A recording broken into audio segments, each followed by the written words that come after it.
Di sini saya akan bercerita tentang tokoh Alkitab yang bernama Musa. Musa lahir di Mesir, di mana orang Israel berada di bawah perbudakan orang Mesir. Tetapi Musa dididik dan dibesarkan di rumah Raja Firaun hingga umurnya 40 tahun. Ketika Musa hendak menolong bangsa Israel atas kekuasaan orang Mesir, ia ditolak oleh bangsanya, sehingga ia harus melarikan diri ke Midian. Di situ ia berkeluarga dan bekerja pada mertuanya. 40 tahun lamanya ia bekerja di situ. Lalu Tuhan memanggilnya untuk memanggil umat Israel keluar dari Mesir menuju tanah perjanjian. Musa memimpin sekitar 2 juta umat Israel untuk keluar dari Mesir menuju ke tanah perjanjian, mengembara di padang gurun selama 40 tahun. Musa memang tidak masuk ke tanah perjanjian. Ia mati di perbatasan tanah Kanaan. Tetapi ia telah berhasil membawa umat Tuhan dari Mesir hingga ke perbatasan tanah perjanjian.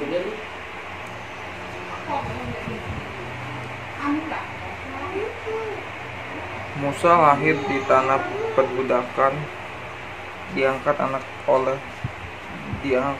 anak oleh putri Firaun, dibesarkan dan dididik di istananya, tetapi ditolak bangsanya.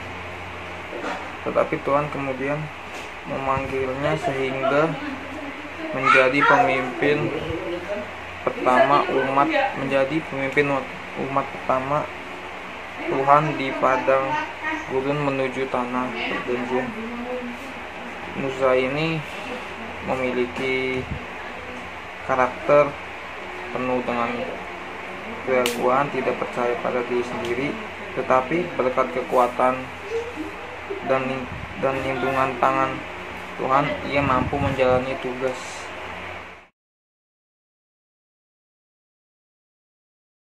Shalom semuanya, saya Daniel dari kelas B, ingin menceritakan seorang tokoh Alkitab yang bernama Ayub.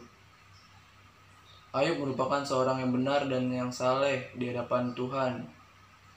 Ayub juga merupakan seorang yang kaya. Allah mengizinkan iblis untuk mencobai Ayub dengan sangat berat.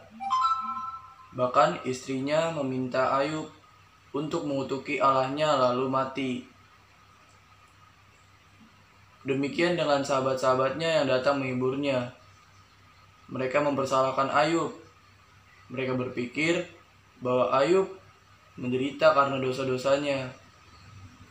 Namun Ayub tidak mempersalahkan Tuhan atas penderitaan yang dialaminya. Meski sempat ragu, iman Ayub tetap kokoh dalam Tuhan. Ayub tetap setia sampai akhir dalam mengikut Tuhan. Demikianlah kisah dari seorang tokoh Ayub. Shalom semuanya. Selamat mengenal, nama saya Dana Vita. Saya akan menceritakan tokoh Alkitab yang bernama Ayub. Ayub ini adalah seorang yang sangat dibanggakan Allah. Ayub ini seorang yang saleh, jujur, takut akan Tuhan, dan menjauhi kejahatan. Ayub mempunyai 7 anak laki-laki, 3 anak perempuan, dan Ayub mempunyai 7.000 kambing domba, 3.000 unta, 500 pasang lembu, 500 kedelai betina, dan budak-budaknya. Ayub ini tinggal di tanah Uz. Jadi pada suatu hari, iblis sedang menjelajahi bumi. Lalu Tuhan berkata kepada iblis bahwa tidak ada seorang pun di bumi yang seperti Ayub. Tetapi iblis tidak setuju dengan perkataan Tuhan. Karena menurut iblis, Ayub akan mengutuki Tuhan jika ia mengambil segalanya yang dimiliki Ayub. Tuhan menerima tantangan iblis, tetapi iblis tidak boleh menyentuh nyawa Ayub. Pada waktu itu, giliran pesta jatuh kepada anak yang sulung. Dan seperti biasa, seluruh anak-anak Ayub berkumpul di rumah si sulung untuk mengadakan pesta. Pada hari tersebutlah Ayub mendengar kabar bahwa lembu sapi dirampas orang-orang Sheba, kambing domba terbakar oleh api dari langit, unta-unta dirampok oleh orang-orang Kasdim, anak-anak Ayub mati ditimpa angin ribut. Ayub mengalami duka yang sangat amat mendalam. Ia mengoyakkan jubahnya dan mencukur kepalanya. Ayub sujud dan menyembah Allah sambil berkata, "Dengan telanjang aku keluar dari kandungan ibuku, dan dengan telanjang aku kembali ke dalamnya. Tuhan yang memberi, Tuhan juga yang mengambil. Terpujilah Tuhan." Pada saat mendengar itu, iblis bungkam. Dia tahu kalau dia kalah. Tetapi iblis tetap menantang Tuhan bahwa Ayub akan mengutuki Allah jika daging dan tulangnya dijamah. Allah menerima tantangan iblis. Ayub ditulahi oleh iblis dengan bara yang busuk dari telapak kakinya sampai ke batu kepalanya. Seluruh tubuhnya penuh dengan luka. Ayub dulu kaya raya dan sehat, kini menjadi orang yang sangat miskin. Dulu ia menikmati rumahnya dengan nyaman. Sekarang rumahnya adalah batu dan tanah. Dahulu ia dilayani banyak pelayan, tetapi sekarang hanya beling yang ada untuk menggaruk lukanya. Tetapi di balik itu, Ayub tetap setia pada Tuhan. Ayub tetap menerima pergumulan sakit penyakitnya dan menjaga mulutnya agar tidak berdosa kepada Allah. Ayub pada suatu hari, istrinya Ayub menyuruh Ayub untuk mengutuki Allah, tetapi Ayub tetap menerima pergumulan penyakit yang parah itu dengan menjaga hatinya dan mulutnya untuk tidak berdosa kepada Allah. Ayub menyebut istrinya seperti perempuan gila, karena menurut Ayub istrinya tidak mengerti jalan Tuhan, tetapi dengan lancang menghina Allah dan menyuruhnya mengutuki Allah. Ayub tetap memilih untuk berserah kepada Tuhan. Lalu datanglah ketiga sahabatnya, yaitu Elifaz, Bildad, dan Zofar. Ketika mereka memandangi Ayub dari kejauhan, mereka tidak mengenalnya lagi. Lalu menangislah ketiga sahabatnya itu dengan suara nyaring. Mereka mengoyak jubahnya dan menaburkan debu di kepala terhadap langit. Lalu mereka duduk bersama-sama Ayub di tanah selama 7 hari 7 malam. Seorang pun tidak mengucapkan sepatah kata kepadanya, karena mereka melihat bahwa Ayub sangat berat, sangat sedih dalam penderitaannya. Sesudah itu, Ayub membuka mulut dan mengutuki hari kelahirannya. Ia menjerit dalam puisi tersebut, "Mengapa ia mati? Mengapa ia tidak mati saja waktu ia lahir? Mengapa harus ada buah dada yang menyusuinya?" Dan sebagainya. Ayub memang tidak kehilangan iman, tetapi ia sangat membutuhkan penghiburan. Tapi ketiga temannya bukannya menghiburnya, tetapi mereka malah menuduhnya bahwa Ayub pasti telah berbuat dosa dan menyimpulkan bahwa ia telah dihukum Allah. Ayub tentu tidak menerima tuduhan itu. Ayub sangat kecewa dengan sahabat-sahabatnya. Elifaz menganjurkan agar Ayub bertobat dari dosa-dosanya yang besar. Ayub tetap mengakui kalau dia tidak berbuat salah. Ayub mulai merasa bahwa Tuhan itu tidak adil di hidupnya. Lalu Tuhan mengirimi satu hambanya yang bernama Elihu. Lalu Elihu berkata kepada Ayub bahwa Tuhan itu adil. Tuhan itu tidak melihat hanya dari satu sisi saja, tetapi dari segala sisi.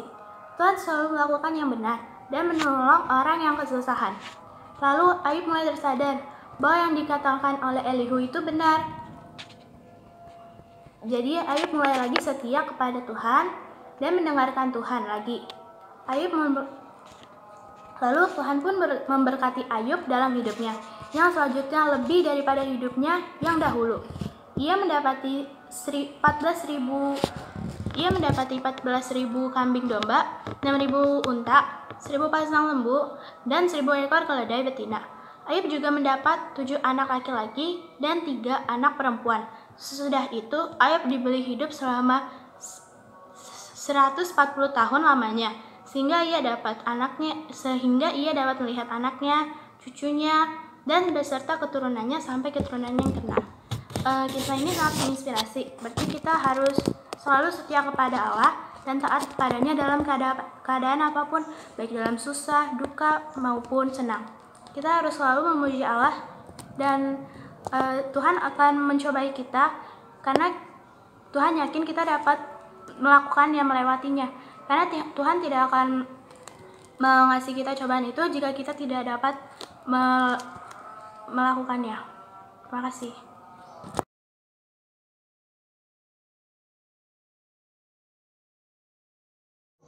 Selamat malam Ina, perkenalkan nama saya Elsa Danjelika Rosa Malau. Di sini saya akan menceritakan sebuah tokoh yang berjudul Abraham. Abraham adalah tokoh yang sangat mengasihi dan taat kepada Allah. Ia tinggal di sebuah kota Ur bersama ayahnya, Tera, istrinya Sarah, dan keponakannya. Pada suatu hari, Allah berkata kepada Abraham, tinggalkan kota ini dan pergilah ke kota yang akan kutunjukkan kepadamu bersama sanak saudaramu. Karena Abraham sangat taat kepada Allah, ia langsung meninggal kota itu bersama sanak saudaranya. Selama di perjalanan, mereka singgah di sebuah kota bernama Kota Harun. Di Kota Harun itulah Tera meninggal dunia. Lalu mereka melanjutkan perjalanan menuju kota yang telah dijanjikan Allah. Sampai di kota itu, yaitu kota Kanaan, Allah berkata kepada Abraham, inilah tanah yang akan kuberikan kepadamu. Lalu Abraham mendirikan tenda yang akan digunakan untuk sebagai tempat tinggalnya. Allah ingin mencoba membantu Abraham dengan cara memberikan banyak domba dan binatang-binatang lain dan berbagai ratusan pelayan-pelayan. Lalu Allah berkata kepada Abraham, aku akan menjadikan kamu sebagai bapa di atas segala bangsa. Namun Abraham dan Sarah pun tidak percaya karena mereka sudah terlalu tua dan mereka tidak mempunyai anak kandung. Namun sebelumnya Allah sudah berjanji kepada mereka bahwa mereka akan mendapatkan seorang anak laki-laki. Ketika Abraham berumur 100 tahun dan Sarah berumur 90 tahun, mereka mendapatkan seorang anak laki-laki yang diberikan namanya Ishak.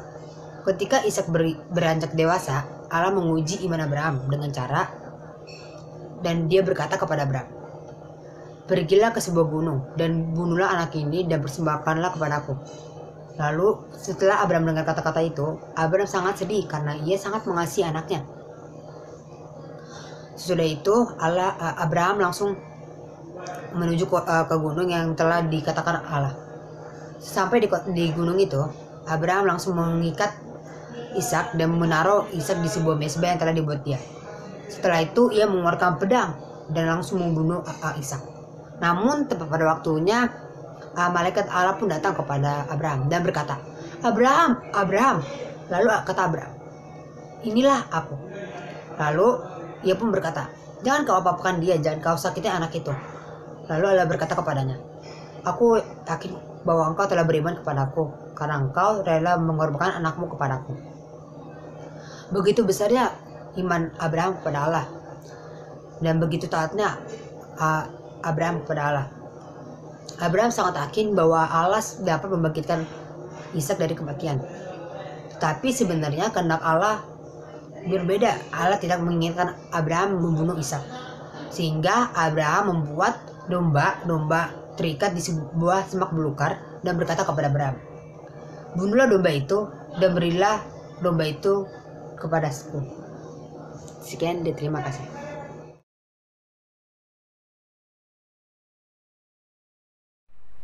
Shalom semuanya, perkenalkan nama saya Giralu Erikson Adea. Saya dari kelas C. Saya akan menceritakan tentang tokoh Alkitab Yunus. Datanglah firman Tuhan kepada Yunus, bangunlah, pergilah ke kota Niniwe, berserulah terhadap mereka, sebab kejahatan mereka telah sampailah kepadaku. Tetapi Yunus telah bersiap untuk melarikan diri dari hadapan Tuhan, yaitu ke kota Tarsis. Ia pergi ke Yafo untuk mendapatkan tiket berlayar ke kota Tarsis. Dalam perjalanan, Yunus tertidur pulas di bawah kapal. Selama perjalanan, Tuhan mengirimkan angin badai sehingga menggoyangkan kapal tersebut. Yunus telah merasakan badai tersebut karena ia merasa bersalah karena telah mengingkari perintah Tuhan.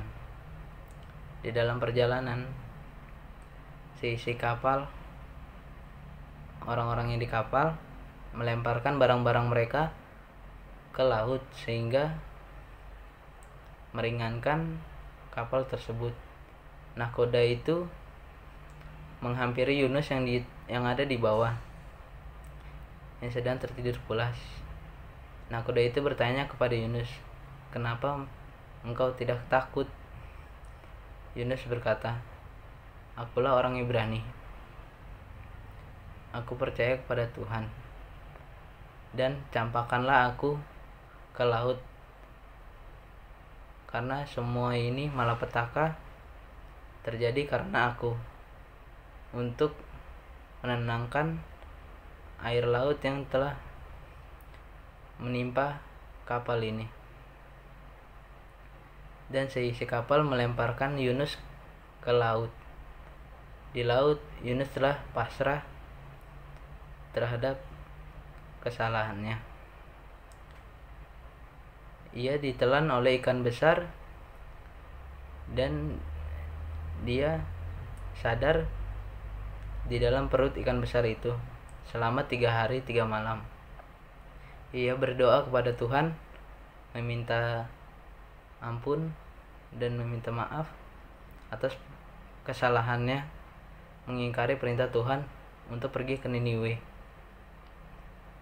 Selama 3 hari itu, Yunus dimuntahkan oleh ikan besar itu ke pasir di kota Niniwe, di pantai pasir kota Niniwe.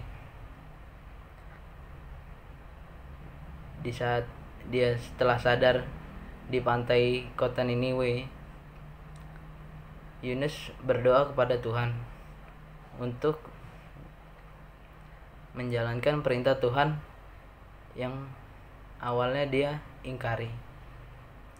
Tuhan berkata kepada ia lagi, kedua kalinya, untuk bertahan di kota Niniwe selama 40 hari dan berseru kepada mereka sehingga kota itu yang terkenal dengan kejahatannya, mereka akan bertobat.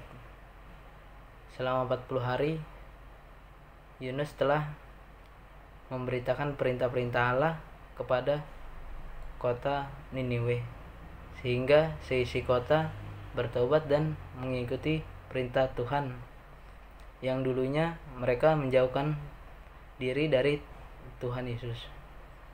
Terima kasih.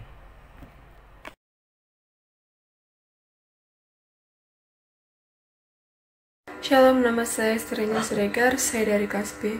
Saya menceritakan salah satu tokoh Alkitab perjanjian lama, yaitu Musa. Musa terlahir dari keluarga Lewi. Ketika ia lahir, ibunya melihat dia cantik dan ia ingin dibunuh. Lalu karena ibunya tidak ingin Musa dibunuh, ibunya menyembunyikan Musa selama 3 bulan di dalam peti pandan dan dipangkalnya gagala dan ter. Kemudian peti itu ditaruh di tengah-tengah teberau di tepi sungai Nil. Hambanya perempuan untuk mengambilnya. Lalu diangkatlah Musa menjadi anak angkat putri Firaun. Diberinya anaknya Rehula Zipora untuk Musa, karena Musa telah menolong anaknya dan bersedia tinggal di rumah itu. Lalu Rehula mengandung dan melahirkan anak laki-laki yang diberi nama Gersom, yang artinya adalah Musa menerima 10 perintah Allah di Bukit Sinai, dan menerima peraturan-peraturan peribadatan dan hukum-hukum sipil yang dilakukan oleh bangsa Israel. Allah dengan perantara Musa banyak melakukan mukjizat kepada bangsa Israel yang tidak percaya dengan Allah, seperti memberikan mana, air, dan burung puyuh untuk menjadi makanan pokok orang Israel selama di gurun, sehingga mereka tidak kelaparan maupun kehausan. Setelah 40 tahun, bangsa Israel kembali ke tanah Kanaan. Namun Musa dilarang oleh Allah untuk memasukinya karena pernah berdosa dengan Allah.